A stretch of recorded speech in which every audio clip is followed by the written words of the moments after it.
السلام علیکم. ډاکټر رفیق افریدي ستاسو په خدمت کې یو ځل بیا نن به موږ خبره کوو د معدې درد حواله سره، یعنی ګیسټریلجیا یا اپیګیسټریک ریجن کې پین کیږي. په ساده الفاظو کې په معده کې درد کیږي. زموږ فالوور زموږ ډیر زیات مریضان په کامنټس کې په ان باکس کې موږ ته بشمار میسیجونه دوی سند کړي دي چې موږ ته د معدې د درد مسله ده. موږ مختلف ډاکټرانو ته هم تلیو، پروفیسور ته، ایون دا چې د معدې ډاکټرانو ته هغه هم دا ویلي چې موږ دوايانې خورو نو موږ ټیک یو چې دوايانې څنګه پرېږدو موږ ته بیا د معدې درد شروع شي. به هر حال شفا خو من جانب الله ده، هغه د ډاکټر په لاس کې نه ده.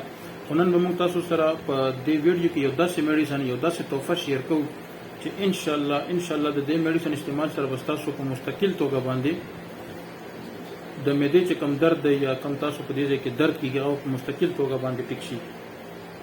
کالی بایکرومیکم 200 په د سکرین باندې تاسو د نوم ښکاري. دا هومیوپیتیک میډیسن دی.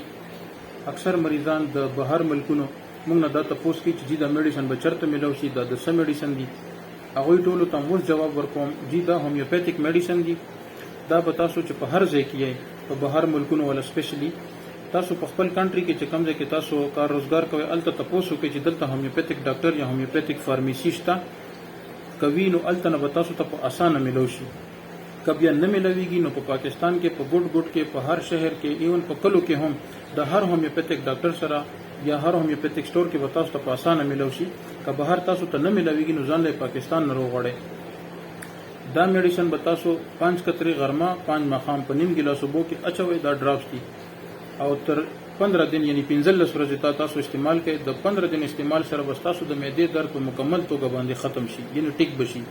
هغه نه بعد که تاسو ته مسله و نو مزید 15 دن تاسو نورم استعمال کړئ. کنه 15 دن لا سره تاسو درد ټیک شو نو بیا د مزید استعمالولو ضرورت نشته.